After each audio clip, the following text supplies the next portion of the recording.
Okay, welcome back. Part 3 on school-wide discipline and the broken windows theory. So, here is a breakdown of student behaviors by type. Just some more trends to consider. The vast majority of our behaviors are over here on the sort of low grade end. That's stuff like tardiness and disruptive general behaviors. The 6th graders struggle more so than the 7th and the 8th grade with those disruptions. 8th graders, we see more things like horseplay and truancy. And the 7th graders, who this year were just a good group across the board. One thing I want you to notice, though, is that these are office referrals for small things like tardiness and disruptions. You're always going to have that in middle school.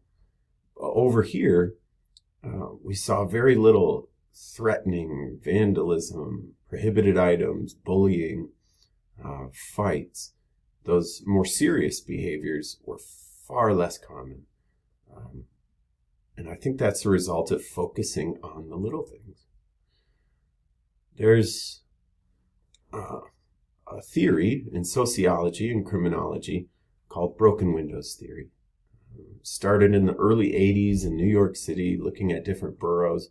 And what these social scientists identified was that in a neighborhood, if there's a building where broken windows aren't repaired, people in those communities get a general sense that no one cares about these properties, and there's a atmosphere of disorder. And one of the central tenets of broken windows theory is that disorder invites more disorder.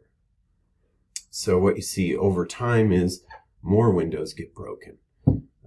Squatters move in, and eventually you start to see more major crimes happening in this neighborhood as a result of those few broken windows.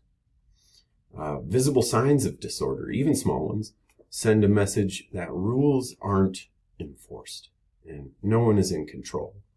And when you have a sense that no one is in control, it creates an air of lawlessness. Social cues matter. We all take cues from our environment. And if you keep an environment that is clean and orderly, it suggests to inhabitants of that environment that rules are important, that rules are enforced, that consequences are meaningful, and there's just a greater sense of pride in that community. And so we want to use that theory in education by identifying our broken windows. And here at Excelsior, last year, we tried to focus on student tardiness as a major broken window. Back in the 23-24 school year, there were 13,590 tardies that year.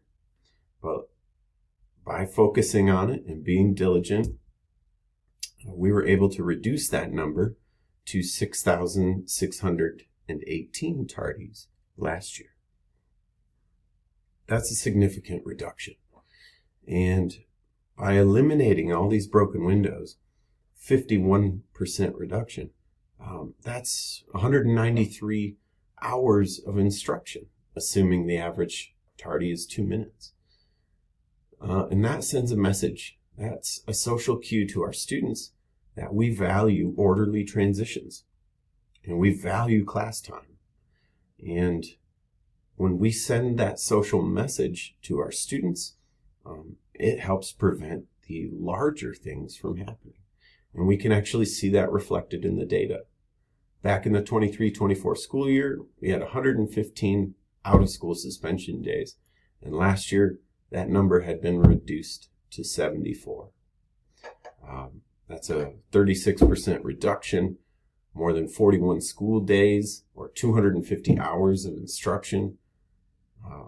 We're sending the message to our students that this is a place of lawfulness where rules are enforced. Each of us can identify for ourselves what are the broken windows that we want to focus on in our own classrooms this year. School-wide, we'll continue to focus on hallway transitions and tardiness and absenteeism. But what can you focus on in your classroom? Here's some ideas.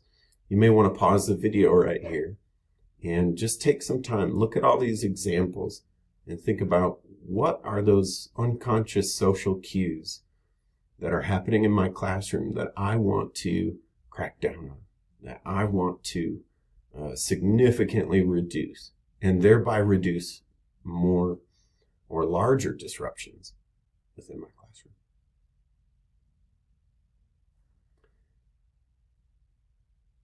This concludes our training on school-wide discipline and the 3 strikes office referral system. I'll just finish by reminding everyone that we all have a hand in building and creating a culture here at Excelsior Academy.